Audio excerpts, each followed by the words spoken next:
BFM Business, le grand journal de New York, Sabrina Quagliosi. Vous êtes toujours sur BFM Business, le grand journal de New York, en plein cœur de Manhattan, au Nasdaq. On continue de s'intéresser à ces Français qui tentent l'aventure américaine. Nous sommes à présent avec Mike Ohana. Mike, bonjour. Bonjour. Vous êtes le PDG et cofondateur de Cross Knowledge. Alors déjà, avant de parler de cette aventure américaine qui démarre, votre business, Cross Knowledge, c'est la formation à distance. Alors ça fait un petit moment que vous existez, vous vous êtes lancé en 2000. Ça marche comment exactement? Alors on produit des cours avec des grands professeurs essentiellement de business school. Qui sont disponibles en format multimédia, donc avec toute une scénarisation et une interactivité. Ces cours sont disponibles sur des plateformes d'apprentissage et les entreprises nous utilisent principalement pour déployer de façon massive des compétences à l'intérieur de leur société pour que leurs collaborateurs soient capables d'exécuter la stratégie et avec une solution qui est moins chère, plus rapide, plus globale. Vous ciblez les entreprises uniquement?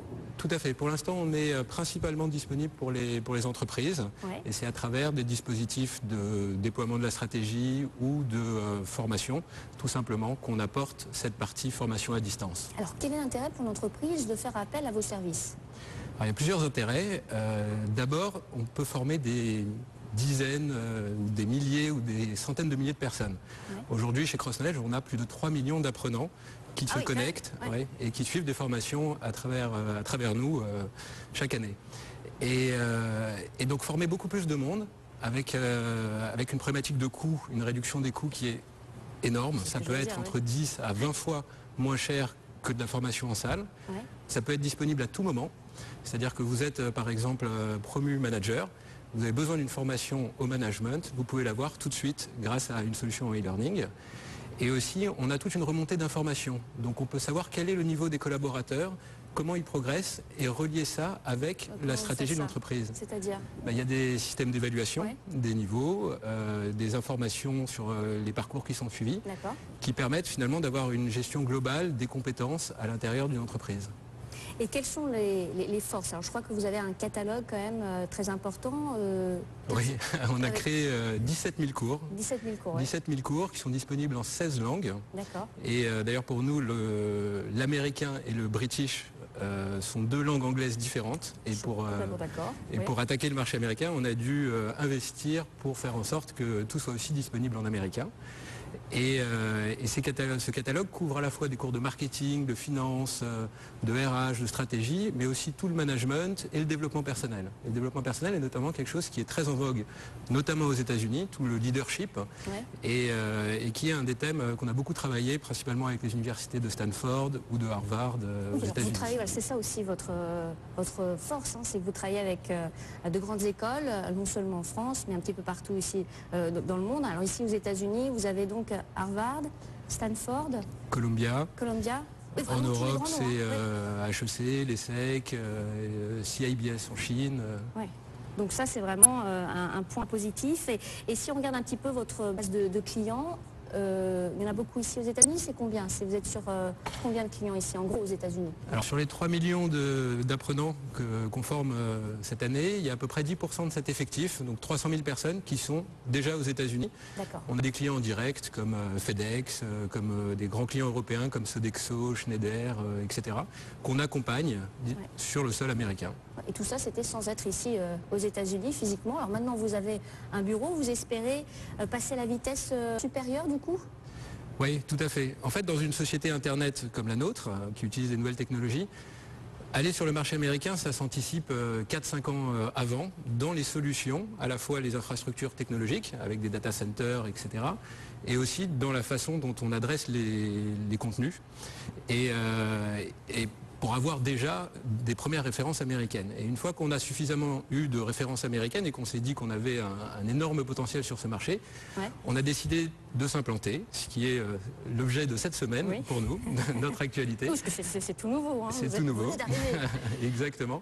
Pour pouvoir en fait mieux servir nos clients, parce que le marché américain est très exigeant en termes de réactivité, de services et de support. Mais vous sentez quand même qu'il y a une mentalité différente? Oui, tout à fait. Il faut aller vite et il faut que ce soit du zéro défaut. Ils peuvent prendre des décisions un petit peu plus rapides que ce qu'on voit en Europe, hein, surtout en ce moment où la crise est quand même assez présente sur notre continent. Et du coup, là aussi, ça a même vraiment changé quelque chose. Oui, et aux États-Unis, le recours au e-learning est beaucoup plus systématique.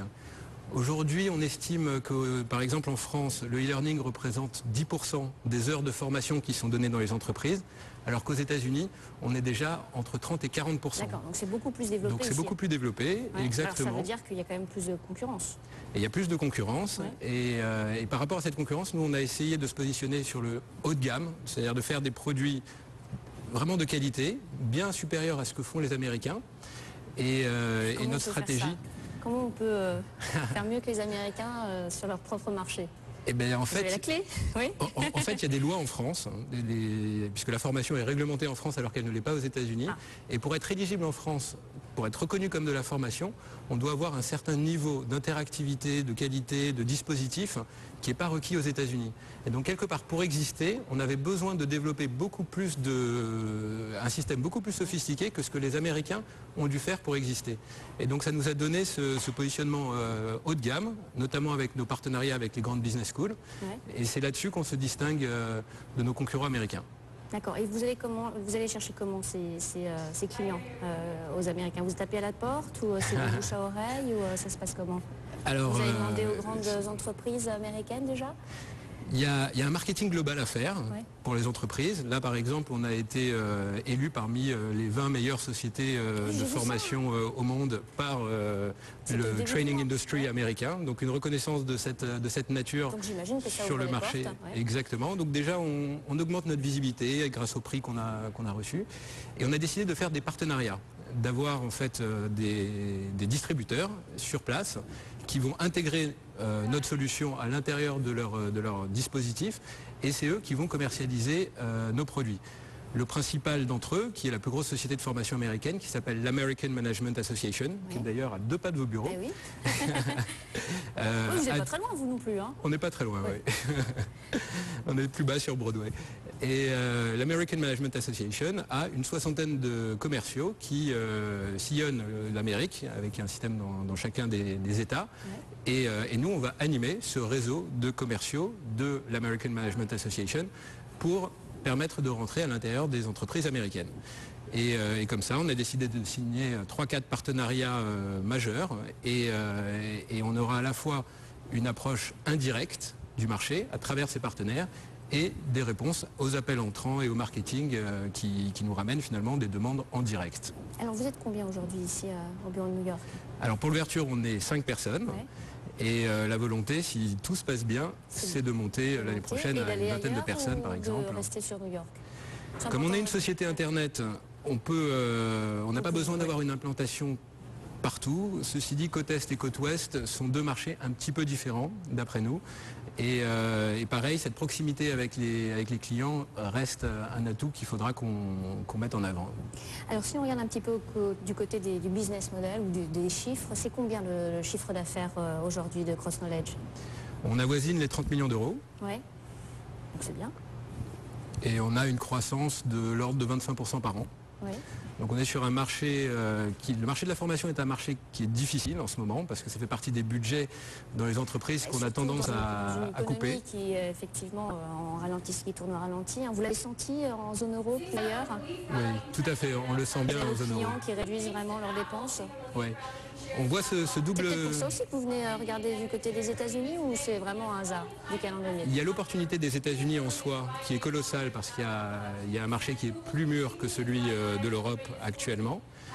Et ce qu'on voit aussi en France, c'est que des sociétés qui ne veulent plus payer des trajets, des hôtels, des salles de séminaires pour former leurs salariés, recourt plus au e-learning parce que c'est moins cher et ça permet de former plus de monde. Donc on profite finalement de ce transfert de formation en salle en formation e-learning. Et les deux cohabitent finalement dans les entreprises et souvent on est amené d'ailleurs à mélanger et à réduire la formation en salle, à mettre plus de e-learning pour optimiser les dispositifs d'un point de vue pédagogique et d'un point de vue financier. Vous savez ce que ça représente aujourd'hui ce marché du e-learning? Oui, le marché de la formation, c'est 63 milliards de dollars. Et le marché du e-learning est de l'ordre de 2 milliards. D'accord. Donc c'est vraiment un marché à croissance. C'est un marché porteur, je pense qu'il y a quelque chose de super à travers le marché du e-learning, et là c'est plus l'entrepreneur qui parle. Et pourquoi j'ai créé Cross Knowledge avec mes associés, et pourquoi ça... Ben, en fait, on peut démocratiser. Pas du tout. Non. D'accord, voilà. Expliquez-nous. J'ai commencé, j'avais 23 ans. D'accord.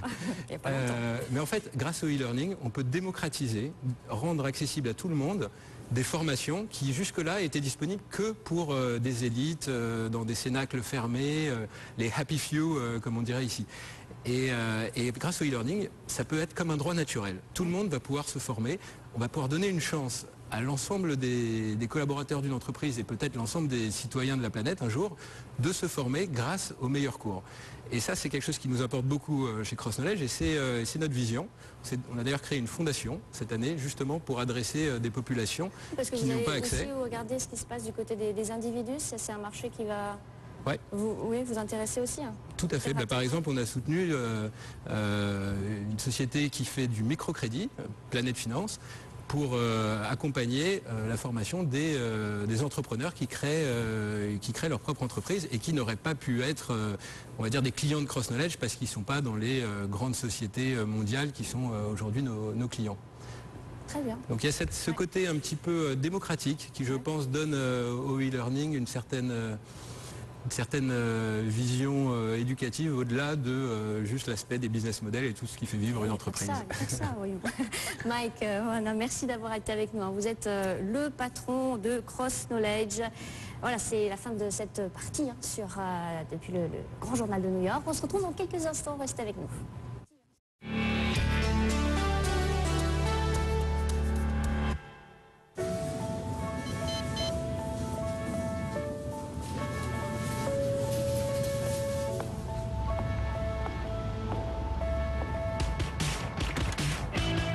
Avec un tableau de bord qui s'adapte à vos envies, un airbag piéton en première mondiale et un design scandinave unique,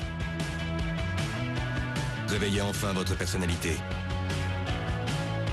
Nouvelle Volvo V40. It's you.